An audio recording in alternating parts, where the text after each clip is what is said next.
Oke baik, Assalamualaikum warahmatullahi wabarakatuh. Bapak Ibu guru yang terhormat, jumpa lagi di channel Guru Obat 21 Media Informasi dan Edukasi.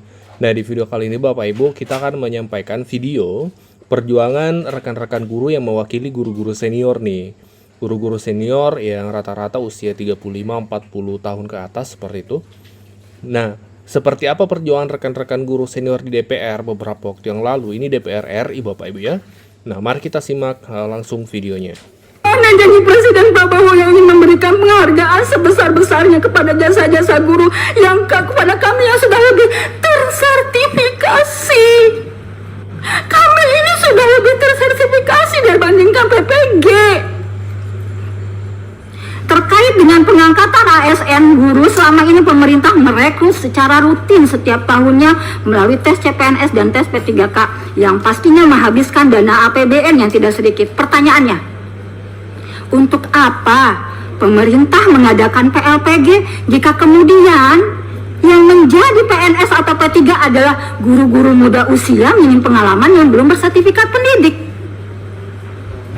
Apakah pemerintah belum cukup untuk menguji kompetensi kami yang telah lulus tes tulis, tes akhir, tes praktek untuk memperoleh sertifikat pendidik guru profesional, sehingga kenapa harus diuji kembali dengan soal-soal tes CPNS yang sebenarnya nggak aplikatif di ruang kelas?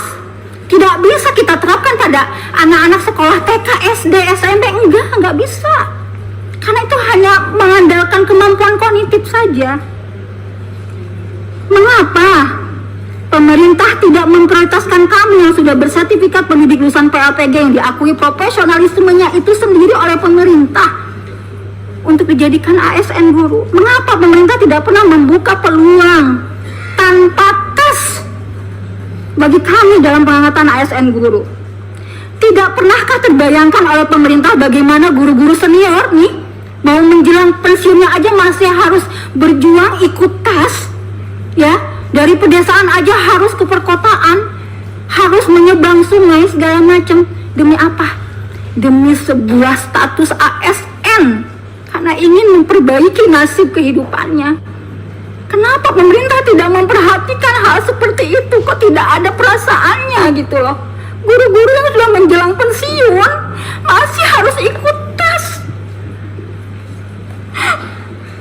Di mana penghargaan pemerintah atas dedikasi dan pengalaman kami? Pemerintah memang membuka pendaftaran ASN guru bagi guru swasta, tapi lagi-lagi itu bukan dikhususkan bagi kami yang sudah senior. Tidak, itu hanya untuk umum, bukan untuk kami yang sudah senior. Mana janji Presiden Prabowo yang ingin memberikan penghargaan sebesar-besarnya kepada jasa-jasa guru yang kepada kami yang sudah lebih tersertifikasi? Kami ini sudah lebih tersertifikasi dibandingkan PPG. Bukankah salah satu syarat dalam jenjang karir selalu mempertimbangkan lama masa kerja sebagai bukti dedikasinya? Semakin lama masa kerja maka kemampuannya akan semakin baik dan tingkat penguasaannya akan pekerjaannya pun akan semakin fasih. Dalam Undang-Undang Sistem Pendidikan Nasional tahun 2003 catat disebutkan bahwa guru mempunyai hak untuk memperoleh promosi dan penghargaan berdasarkan apa? Pengalamannya.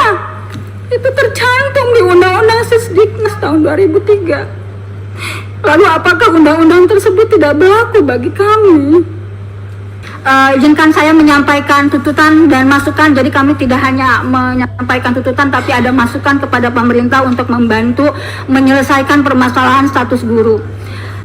Pertama, angkat secara otomatis tanpa tes guru senior sertifikasi lulusan PLPG menjadi PNS di tahun 2025 bagi usia minimal 41 tahun.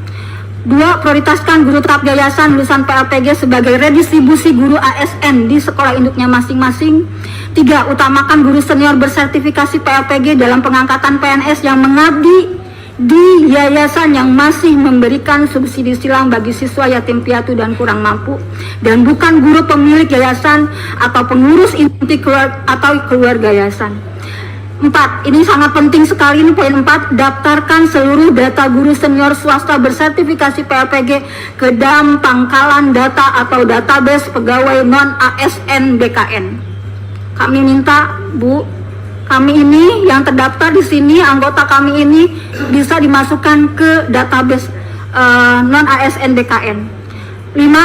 Tuntaskan dahulu kepastian status guru senior sertifikasi swasta lulusan PLPG sebagai PNS dan tunda peningkatan status P3K pada waktu menjadi P3K penuh waktu bagi guru muda usia minim pengalaman. 6. Kaji ulang dan cabut keputusan Menteri Pendayagunaan Aparatur Negara dan Reformasi Birokrasi nomor 348 tahun 2024 tentang mekanisme seleksi P3K. 7. Cabut segera PP nomor 11 tahun 2017 tentang manajemen pegawai negeri sipil.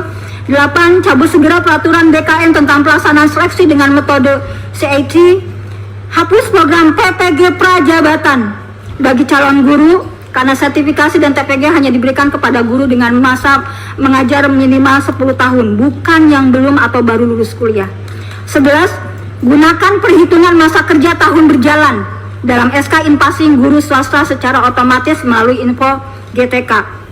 12. Tolak rencana pengangkatan ASN guru dengan skema PPG P3K PNS tahun 2025 yang mengkhususkan istilah PPG, tapi prioritaskan lulusan PLPG terlebih dahulu. 13. Buat segera regulasi yang sepenuh hati melindungi hak-hak guru swasta yang bisa menjadi payung hukum bagi guru swasta dalam menjalankan tugas dan kewajibannya. Masukannya, izinkan kami memberikan masukan ini untuk mendukung program Presiden Prabowo dalam Asta Cita ya untuk memperkuat pendidikan, yaitu 1. Terapkan jenjang karir untuk seleksi ASN guru. Kita ketahui ASN guru itu ada P3K dan PNS, maka kami memberikan skemanya sebagai berikut. PPG hanya untuk dalam jabatan, hanya untuk usia 32 sampai 35 tahun, P3K 36 sampai 40 tahun, PNS 41 sampai 60 tahun. Kenapa kami memberikan skema tersebut? Supaya semua guru itu akan menyadari dengan sendirinya bahwa untuk memperoleh tahapan menjadi ASN guru itu ada waktunya, ada masanya. Gitu tuh. Jadi yang misalnya oh iya karena saya masih 10 tahun, oh saya baru 15 tahun, saya juga berarti nanti ada prosesnya kok untuk menjadi PNS gitu. Kemudian penuhi persyaratan dan kualifikasi bagi guru-guru calon PNS itu lebih selektif lagi. Kenapa? Karena kami yang mengajar di yayasan saja mereka selektif memilih kami. Ya, selektif sekali, mengajar segala macam. Nah, pemerintah juga harus lebih selektif lagi. Kemudian buka lebih banyak lagi TK, SKH dan madrasah berstatus negeri di tingkat provinsi dan kabupaten kota, karena di Banten itu hanya 1 sampai 2 saja yang berstatus negeri SKH madrasah itu ya, sedangkan yang berstatus swasta itu bisa lebih dari 25 sekolah. Itu saja mungkin yang bisa kami sampaikan. Mudah-mudahan ini menjadi solusi cerdas, adil dan bijaksana, dan menurut kami ini tidak bisa ditawar-tawar lagi, tidak bisa ditunda-tunda lagi. Kami yakin tidak akan menambah masalah tuntutan kami ini. Kenapa? Karena ini solusi yang cerdas, adil dan bijaksana untuk membantu menghentikan kesemrawutan dalam penataan status guru. Ini sesuai dengan amanah Sisdiknas tahun 2003. Dan semoga amanat atau tuntutan ini bisa disampaikan segera kepada yang terhormat Presiden Republik Indonesia Bapak Prabowo Subianto agar ditanggapi, dipertimbangkan dan ditindaklanjuti oleh menteri-menterinya yang terkait.